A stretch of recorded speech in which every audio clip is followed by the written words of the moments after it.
우리 앞에 성도님들에게 서로 인사하시면서 선포합시다. 주님의 이름으로 사랑합니다. 하나님께서 하십니다. 그리스도 하십니다.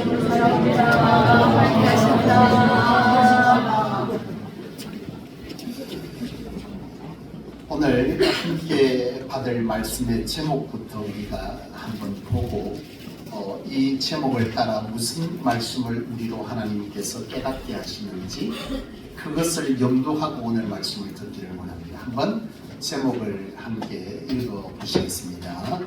무엇이 진정된 영절인가 라고 하는 제목으로 함께 말씀을 나누겠습니다. 어느 신학자가요 그런 얘기를 했습니다. 만약 하나님께서 에덴 동산을 이 한국 땅에다가 만들어 놓았고 이 대한민국 사람을 아담과 하와로 만들었다면 아마도 인류는 이와 같이 범죄하지 않았을 수도 있다라고 하는 이런 농이 섞인 글을 기재했습니다. 그 이유가 뭐냐?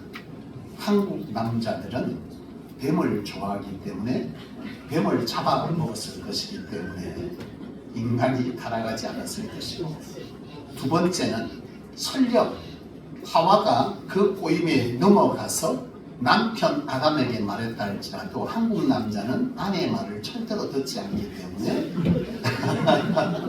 에덴 동산에서 그와 같은 범죄가 일어나지 않았을 것이다. 이런 얘기를 기재한 적이 있는데 그것을 보고 많은 분들이 웃었습니다. 한국 남자들 참 못 말리지 않습니다.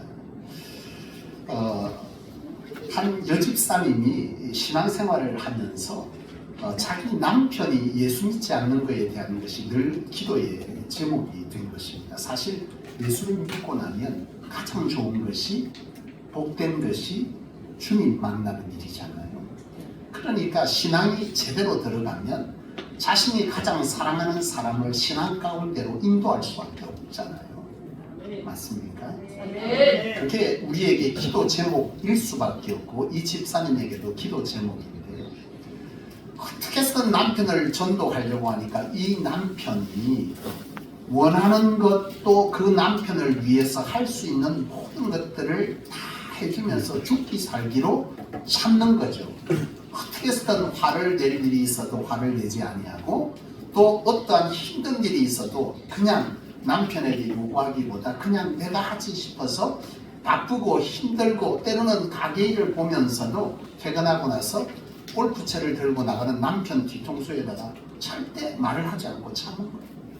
그러면서 노리고 있는 거죠. 무엇을 노리겠습니까? 어떻게 해서든 교회로 인도해야 돼요.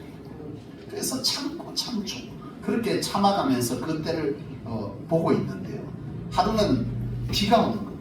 근데 여느 때처럼 그날도 남편이 골프채를 들고 나가겠다 싶어서 이 아내 집사님이 남편에게 그런 거예요.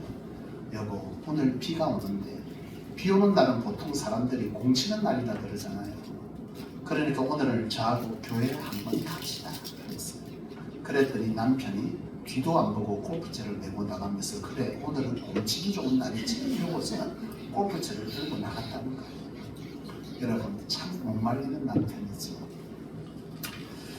여러분 아무리 말려도 아무리 하지 말라고 위협해도 무엇인가에 꽂히면 그죠 세상말로 거기에 한번 사로잡히면 여러분 그것에 대해서 말릴 체감이 없는 것이 우리 인생상 것 같습니다. 여러분 성경을 보면요 못 말리는 사람들의 얘기들로 가득합니다. 마태복음 9장에 보잖아요. 예수님께서 길을 지나시는데 두 맹인이 나타났습니다. 그리고 주님 앞에 소리를 지르는 거예요. 주님 내가 보기를 원한다. 주님 나를 불쌍히 여겨라. 다윗의 자손 예수여 나를 불쌍히 달라 막 소리를 지르는 거죠. 예수님께서 그 맹인을 바라보시면서 묻습니다. 네가 내가 너를 고칠 줄 믿느냐? 그렇게 묻습니다. 이 말이 뭡니까? 네가 내가 진정 하나님의 아들 메시아인 것을 믿느냐? 그렇게 묻는 거거든요. 그가 왜요? 다윗의 자손 예수라고 말했거든요. 이 말은 곧 구세주라는 뜻이기 때문에 그것을 다시 묻는 겁니다. 네가 정녕 내가 너를 고칠 수 있는 구세주인 것을 네가 믿느냐? 그렇게 물었을 때에 이 두 맹인이 그렇습니다. 그렇게 대답합니다. 예수님께서 그 믿음을 보시고 그 맹인을 치유하거든요. 그런데 여러분 주목할 건 뭐냐면 예수님께서 그 일을 행하신 후에 이 두 사람에게 보면 31절에 너희는 가서 아무에게도 말하지 말라 엄히 경고하셨다 이렇게 했습니다. 그러니까 너 이 일이 일어난 것을 예수라는 사람이 너를 고쳤다는 사실을 동네에 가서 절대로 말하지 말아라 그렇게 말을 하신 거죠. 여러분 참 이상하지 않습니까? 복음은 뭐 해야 되는 거예요? 전해야 되는데 왜 예수님께서 막으셨냐는 거죠. 거기에는 이유가 있어요. 여러분 사실 예수님이 선포하는 메시지의 핵심은 뭐예요? 하나님의 나라와 하나님께서 이 세상 인류를 구원하시기 위해서 바로 하나님의 아들 된 나라 예수를 이 땅에 본이었고 내가 너희를 위해 십자가에 죽을 것이며 다시 부활하고 그것을 믿는 자가 구원을 얻을 것이라고 하는 이 복음을 전하기 위해서 예수님은 오셨는데 이 기적을 자꾸 말하다 보면 사람들은 말씀을 통해서 복음을 받아들이는 것이 아니라 자신들의 삶의 필요와 치유를 위해서 예수님을 찾을 것이란 말이죠. 그러니까 예수님께서 길을 다니면서 하나님의 복음에 대한 선포를 선포하여서 그들로 뭐하게 구원을 시켜야 되는데 그들에게 관심은 뭐예요? 말씀을 듣고 구원받는 것이 아니라 치유 자체의 목적을 가지고 달려나올 수 있기 때문에 예수님께서는 온전한 복음을 위해서 이와 같은 기적의 사건을 세상 가운데 널리 뭐하지 않기를 원했다는 거예요. 정하죠? 복음의 핵심은 치유가 아니라 뭐예요? 바로 죄로부터의 구원이거든요. 바로 이것의 십자가 복음에 대한 것이 아닌 다른 것에 목적을 두고 예수님을 찾을 것이 뻔하기 때문에 예수님께서 말렸어요. 여러분 이 정도 예수님께서 오늘 이 31절에 보면 엄히 경고했다. 뭐라고 말한 거예요? 너 가서 말하지 말아라. 반드시 너는 가서 이 일을 사람들에게 말하지 말 것을 약속할 수 있겠느냐? 이와 같이 엄히 경고한 것이죠. 그런데 32절에 보면 그들이 어떻게 했습니까? 뭐 했다는 거예요? 그들은 나가서 예수의 소문을 그 온 땅에 퍼뜨리니라 이렇게 기록합니다. 말렸는데요. 그들은 가서 뭐 했다는 거예요? 온 데 가서 그 얘기를 다 떠들고 다니는 거예요. 여러분 말려지는 사람입니까? 안 말려지는 사람. 여러분 마가복음 1장에도 보면 맹인의 치유가 아닌 한 문둥병자의 치유의 사건이 기록됩니다. 앞서 맹인이면 이 마가복음 이 1장에는요 한 문둥병자가 예수님을 찾아와서 치유를 받아요. 여러분 이 문둥병이라고 하는 것은 참으로 심각한 일이겠어요. 그런데 이 문둥병자가 치유를 받았어요. 이 사람에게는 사는 것 자체가 뭐예요? 지옥이에요. 이 문둥병 걸리면 지금도 이 한센병은 참으로 사람들과 격리되는 병이지만 이 당시에는 완전히 죄인 취급을 받으면서 사람들이 지나가면 뭐 해야 되는 거예요? 가슴을 치면서 죄인입니다. 죄인 이렇게 외쳐요. 그러니까 막 이렇게 숨어 다니고 사람들이 오면 이 구석에서 이렇게 피해야 되는 거, 이런 어떤 삶을 살아도 산 것이 아닌 이런 인생을 사는 사람들. 이런 인생의 사람이 여러분 생각해 보세요. 예수를 만났습니다. 그리고 자신이 가진 이 사람 같지 않은 인생을 살아가는 자기를 사람같이 살도록 해준 이것에 대해서 경험한 이 사람에게 여러분 얼마나 이 기적 같은 치유는 그의 삶에 놀라운 일이겠어요. 주님에 의해서 그런 기적을 맛본 거죠. 그런데 예수님께서 그 사람에게도 43절에 보면 삼가 아무에게 아무 말도 하지 말고 내 몸을 제사장에게 가서 몸만 보이라 이렇게 예수님이 또 말씀하셨어요. 너 가서 절대로 말하지 마. 아무 말도 하지 마. 너 가서 몸을 뭐 했다. 내가 몸이 나았다고 제사장에게 보이면 너 이제부터 뭐 한 거야? 치유를 선언받고 너 가족들의 품으로 돌아갈 수 있을 것이니 아무 말도 하지 말고 네 몸만 보이라 이렇게 예수님이 말씀하셨는데 45절에 보면 그 사람이 나가서 이 일을 많은 사람들에게 널리 퍼지게 하니 이렇게 기록해요. 그러니까 이 사람도 말려집니까? 안 말려져. 여러분 사도행전 4장에도 보면 예수님의 제자들에 대한 얘기예요. 사도행전 4장은 베드로와 요한이 복음을 선포하기 시작합니다.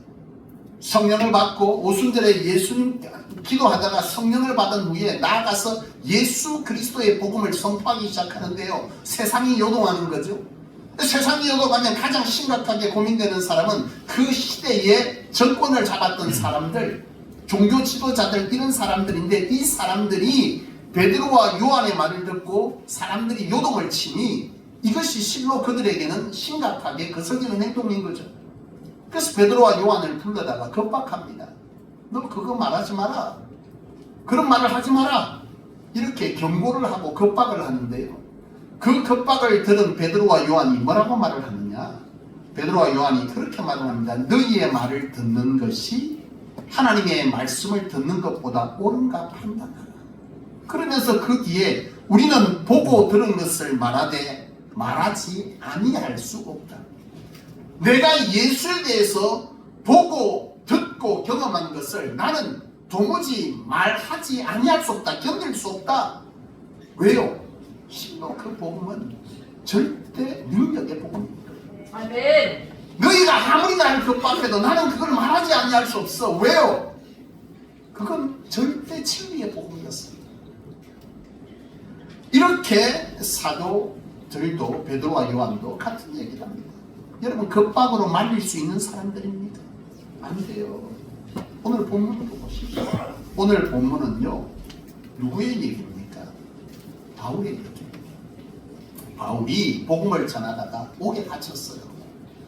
복음을 전하는 그 이유 때문에 옥에 갇혔는데요. 옥에 갇힌 이 바울이 하는 얘기가 오늘 본문입니다. 참 기가 차지 않습니까?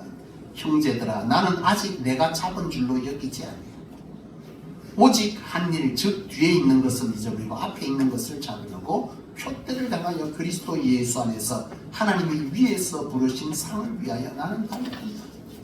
옥에 갇힌 그가 채찍을 맞고 옥에 갇혀도 복음 전하는 일을 그는 뭐 하겠다는 거예요? 포기하지 않아야겠다. 나를 말릴 수 없다. 나는 하늘의 상을 위하여 내가 하나님께 부름받은, 내가 만난 주님, 내가 듣고 만나고 경험한 그 주님을 나는 전하지 아니할 수 없다.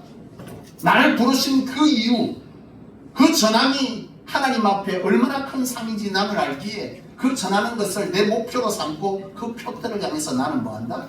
달려간다. 옥에 갇힌 그에게도 여러분, 복음 전하는 일은 말릴 수 있는 일이 아니었다는 것입니다. 여러분 주님 만나셨습니다. 아멘. 여러분, 이들 가운데 여러분 이 공통점이 뭐겠어요? 이 두 맹인이든 문둥병자든 바로 베드로와 요한이든 바울이든 이 사람들의 공통점이 있잖아요. 뭡니까? 주님을 만난 사람. 아멘. 여러분, 주님을 만났다. 여러분, 주님을 만났습니까? 아멘. 주님을 아는 자입니까? 아멘. 여러분, 안다는 게 뭔지에 대해서 제가 설교를 통해서 여러 차례 말씀드렸습니다. 여러분, 아는 것은 뭐예요? 그분을 지식으로 아는 것은 아는 게 아니에요. 그죠? 그분을 안다. 그분을 안다는 것은 내가 그에 대해서 구체적으로 그와 함께 경험한 바가 있다는 거예요. 그를 보고 그에 대해서 듣고 보고 함께하면서 경험된 어떠한 사실이 있을 때 나는 그 사람을 뭐예요? 아는 거예요. 가끔 그런 경우 있지 않습니까? 나는 그분을 잘 모르는데 어떤 사람이 와서 그러는 거야. 나는 당신을 잘 안다 그러더라, 그 사람이. 저도 가끔 있다 보면 그래요. 어떤 목사님이 와가지고 저한테 인사를 합니다. 아유, 그래, 반갑습니다, 목사님하고 인사를 하면, 목사님 그분 아시죠? 그러는데요. 저는 이게 그분을 내가 이름을 들어가지고 잘 모르겠는 거예요. 그래서 예, 글쎄요, 어떤 분이시죠? 이러면 그분이 대뜸 그러는 거예요. 아니, 그분이 목사님 잘 안다 하시던데. 여러분, 그분은 저를 아는 겁니까? 그분은 분명히 저를 안다고 표현했지만 사실은 그분이 안다는 의미는 뭐겠어요? 뭘 발치해서 나를 대해서 아는 거예요. 아, 김강문 목사라는 사람이 있는데 그 사람이 양산의 성소교회를 하고 뭐 조금 이렇게 들어서 아는 사람인 거죠. 근데 그분은 저하고 개인적으로 어떤 식사를 했거나 그에 대해서 묻거나 관심사를 나누거나 함께 사역에 대해서 동역해본 경험이 전혀 없어요. 그분은 저를 아는 게 아니에요. 나에 대해서 아는 거지 나를 아는 건 아니라는 거예요. 여러분, 주님을 만났다는 건 뭘 말하는 것입니까? 주님에 대해서 말씀으로 듣고 내가 알고 경험하는 거죠. 이게 만난 거죠. 이게. 여러분, 주님을 만났습니까? 아멘. 주님을 만난 사람은요, 특징이 있어요. 무슨 특징입니까? 오늘 본문과 그리고 앞서 말씀드린 주님을 만난 사람들의 특징이 뭐였어요? 자신이 만난 그들의 고백처럼 내가 보고 들은 것을 말하지 아니할 수가 없다. 말려도 알려지지가 않는다. 내가 진짜 예수님을 만나버리면, 내가 주님을 진정 내가 만나서 그분을 경험하기 시작하고 그분에 대해서 알기 시작하면 그때부터는요, 주님을 전하는 것이 말릴 수 있는 일이 아니에요. 제가 주님을 만난 사람이겠습니까? 주님에 대해서 아는 사람이겠습니까? 만난 사람이죠. 주님에 대해서 알았다면 내 인생을 이렇게 걸지는 않죠. 네? 개척하면서 수도 없이 끊임없이 지금도 여전히 하나님 앞에서 세상으로 보면 위태위태한 상황들이 끊임없이 펼쳐지고 있지만, 그래서 내 인생에 그 어떤 것도 살아가면서 세상 사람들이 요구하는 그 요구가 당당하게 요구되지 않는 삶을 살아가고 있으면서도 내가 이 일에 관해서 이것을 귀히 여기는 것은 내가 주님을 뭐 했다는 거예요? 듣고 보고 경험했다는 거예요. 그분을 알기 때문에 나는 이 일을 포기할 수가 없는 거예요. 중단할 수가 없는 거예요. 하지 말라 그래도 말릴 수가 없는 거예요. 여러분, 여러분께서 주님을 만났다면 주님에 대해서 듣고 보고 경험한 것을 아무리 하지 말라 그래도 안 말려지는 거예요. 아멘 안 하시는 거 보니까 심각한 모양이에요. 고민이 많으시니까. 만났다면서요. 근데 그분이 여러분들이 말릴 수 없는 분이 아니었던가요? 시원찮습니까? 만난 주님? 여러분, 요즘 맛집이라고 하는 거 쳐보면요, 온 사람들이 그 맛집에 대해서 시키지도 않은 것을 막 올립니다.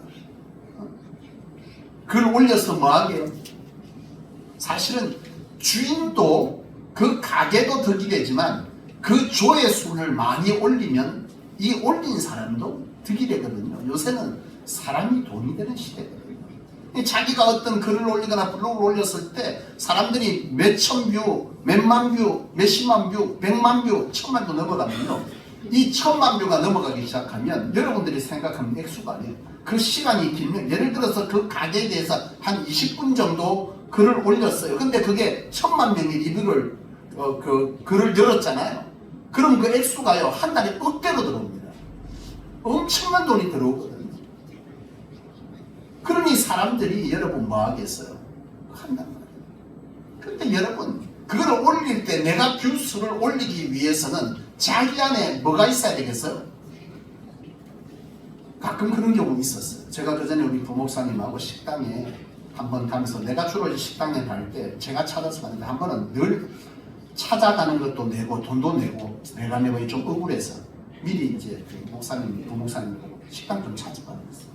그랬더니 갑자기 뜬금없이 내가 요구를 했더니 식당을 찾았어요. 망미동에 있을 때입니다. 여기 아닙니다. 그 부경자가 식당을 막 찾았대요. 그때 이제 무슨 목사님 찾았어요? 그러니까 찾았대요. 가자 그랬어요. 차를 타고 막 갔어요. 딱 입구에 들어갔는데요, 느낌이 싸한 거예요. 여러분, 이 맛집에는 사람들이 가득해야 됩니까? 가득하지 않아야 됩니다. 제대로 된 맛집이면 줄도 좀 서고, 설령 줄을 안 서도 들어가면 손님이 많아야 되잖아요. 그 부교육자 그랬거든요. 목사님이 맛집이기 때문에 유명한 집인데 좀 일찍 가야 돼요. 그래가지고 그날따라 식사시간 12시인데 한 20분 전에 나가서 거기 10분 전에 도착했어요. 그러니까 사람이 하나도 없어요. 야, 그래 빨리 왔다고. 목사님 왜 좀 빨리 왔더니 좀 사람이 없습니다. 중요한 건 밥 먹고 12시 20분 30분에 한 명도 없어요. 뭐예요? 그래서 제가 그거 맞지 맞아? 그랬더니 맞대요. 올라왔대요. 그래 가서 봤어. 뷰를 봤더니 사람들이 여름 뷰 숫자가 몇 개나 되겠어요? 60개, 70개. 이건 여러분 맛집 아니에요. 적어도 맛집은 수천 개의 거기에 대한 것들이 열려지고 달들이 막 달려져요. 여러분, 내가 음식 하나를 그렇게 글을 올려서 사람들에게 전하려고 할 때 거기에 대해서 내가 먹어보고 뭐 해야? 맛있으면 야 이게 진짜 맛있다, 이거 진짜 괜찮네 라고 하는 것을 거기에 올리잖아요. 음식 하나에도 내가 정말 열광하게 되면 뜯어 말려도 그 집 찾아가면서 말하게 돼 있어. 알게 돼 있어. 오늘 우리가 주님을 만난 사람은요, 주님을 만난 사람의 공통점은 예수에 대해서, 복음에 대해서 말려도 절대로 말려지지 않는다. 그 전하는 걸 말릴 수가 없었다. 나는 저와 여러분들이 주님을 만나는 분들인 줄 믿습니다. 우리가 주님을 만났다면 그 주님을 여러분 말려도 전해야 되는 삶을 살아야 될 줄 믿습니다. 여러분, 저는 예수를 믿고 달라진 것이 있어요. 그게 뭐냐면, 여러분, 제가 예수를 믿고 달라진 것은 내 인생의 미래를 알게 됐다는 겁니다. 예수를 만난 뒤에 가장 행복했던 것은, 여러분, 우리의 인생은 앞으로 장차한 내 인생이 어떻게 되어질까라고 하는 것은, 이런 철학적인 문제는 모든 사람들이 가지는 문제 아닙니까? 네?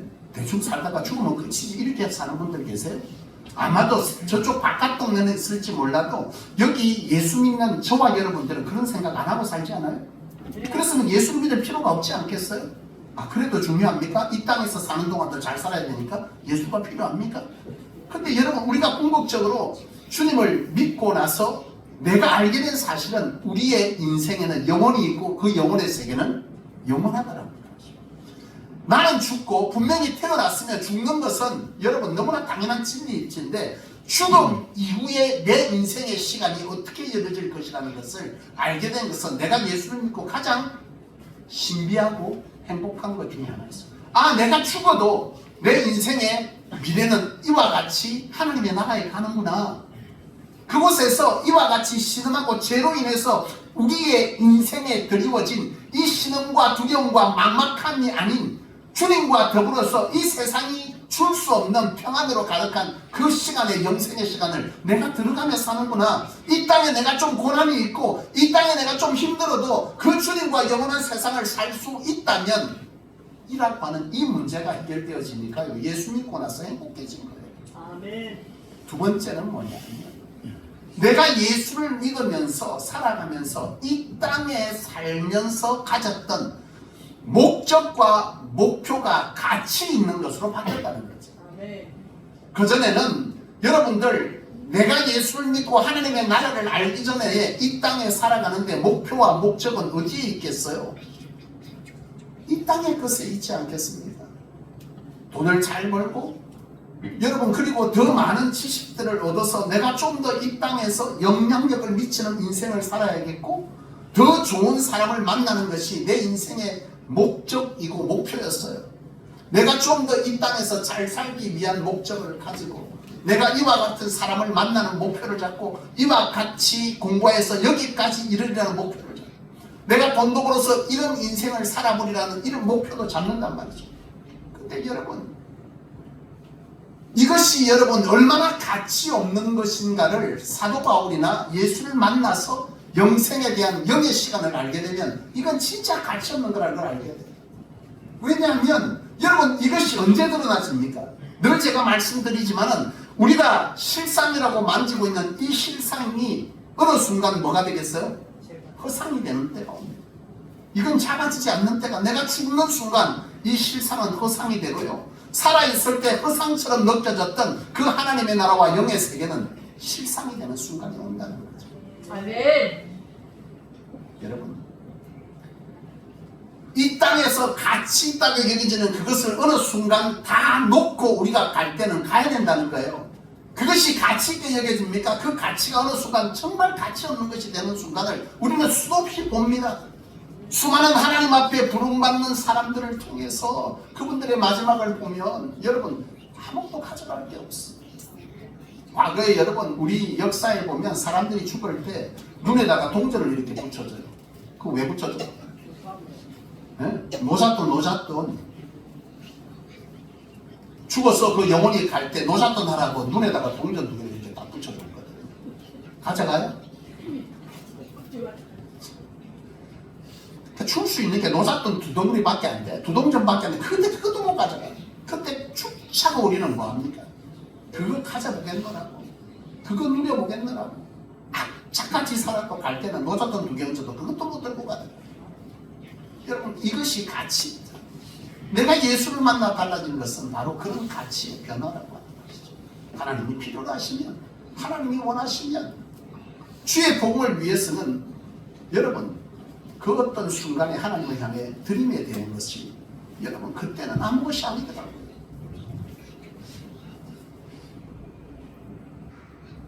제가 사역하는 동안 참 우리 사모님한테 진짜 미안한 게 많거든요. 내 인생에. 제가 교회를 개척하기 전이나 지금 이제 사역한 지가 한 30올해 신학교를 가서 전도사를 시작하고 올해가 33년 사역을 하고 있습니다. 33년의 세월을 가만히 돌아봤어요. 제 아내가 참 보통 사람은 아닌 것 같아요. 왜냐하면 33년의 세월 동안 제 살아온 세월을 가만히 돌아봤더니 생활비를 보탠 적이 3년밖에 안 돼요. 30년을 생활비를 보태본 적이 없어요. 왜요? 교육전도사 하는 동안에 뭐 사례비야 학원날 30만 원, 40만 원, 많을 때 100만 원이었어요. 전임 전도사가 되고 1년 만에 제가 유학 간다고 미국 갔어요. 갔다 와서 오자마자 하나님이 개척하라고 해서 개척하고 지금 13년의 세월을 돌아보니 사례비를 받았던 적이 거의 없더라고요. 받았지만 또 하나님께 대부분 다 드리고 교회가 어려웠습니다. 성도들이 힘들었습니다. 참 내 삶의 시간들을 돌아보니까 거의 30년을 그래 살아요. 한 3년 도박 줘.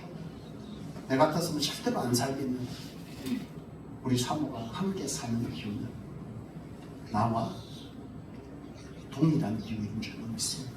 아멘.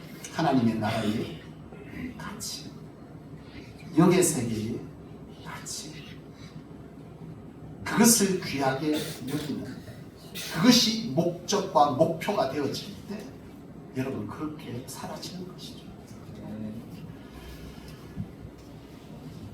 이 명절 때가 되면 문자들이 오지 않습니까, 여러분? 어떤 문자가 옵니까? 복된 명절 되십시오. 이런 문자가 옵니다.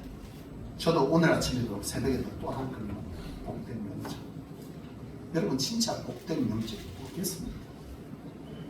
내가 사랑하는 사람들, 내게 인생의 소중한 것을 안겨준 소중한 사람들, 부모님과 형제들과 가족들과 친지들, 그리고 벗된 이들과 동료들, 그런 분들과 함께 건강이 주어졌고 그분들을 함께 만나 좋은 인생을 살아왔도록 한 그 시간들을 돌아보며 함께 식사 함께하고 덕담하고 그리고 그들에게 축복을 빌어주는 그런 일들도 참 복된 일이지 않습니까? 보통의 경우에 복된 명절이라는 건 그걸 의미하겠죠. 좋은 사람들과 소중한 사람들과 함께 좋은 시간들을 보내고 좋은 덕담을 하고 참 복된 시간을 보내다 오십시오. 그래서 복된 명절 때라고 이렇게 문자를 보내는데요. 진정한 복됨은 뭐겠습니까?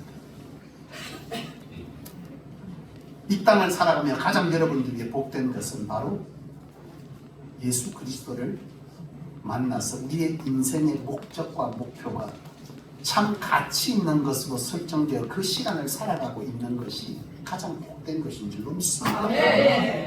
진정한 복된 명절은 이 복음의 사실을 전하고 그 복음을 받아들이는 그 현장이 있다면 그만큼 복된 명절은 없을 것입니다. 사랑하는 여러분, 그렇습니다. 알려지지 않아요. 주의 복음을 주를 만난 사람은 그 어떤 상황 속에서 말려지지 않습니다. 말씀을 마치려고 하는데요. 가끔 그리스도인들 가운데 자신이 예수 믿는 것을 숨기는 분들이 있어서요.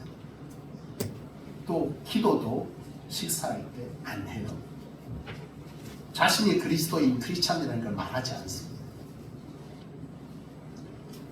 여러분, 진정 주님을 만났습니까? 주님을 만나면요 그렇게 할 수가 없어요.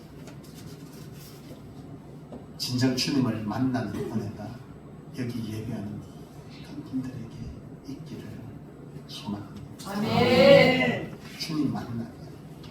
주님을 만나요. 우리는 그분을 말려도 자랑할 수밖에 없고 그분을 전하는 이 일을 이 땅을 살아가는 내 인생의 모든 것들을 드리고 그 일을 하는 것을 말릴 수 없는 내 인생을 살게 될 줄로 믿습니다. 아멘. 그렇습니다. 진정한 복된 명절은 영혼 구령의 사건이 여러분들이 머무는 그 자리에서 일어나게 됩니다. 그것이야말로 진정한 복된 명절인 줄로 믿습니다. 아멘. 저와 여러분들의 삶, 이 명절의 시간들 속에서 여러분들이 머무는 곳에 이 아름다운 복됨의 일들이 충만히 일어날 수 있기를 주님의 이름으로 축원합니다. 아멘. 기도하겠습니다.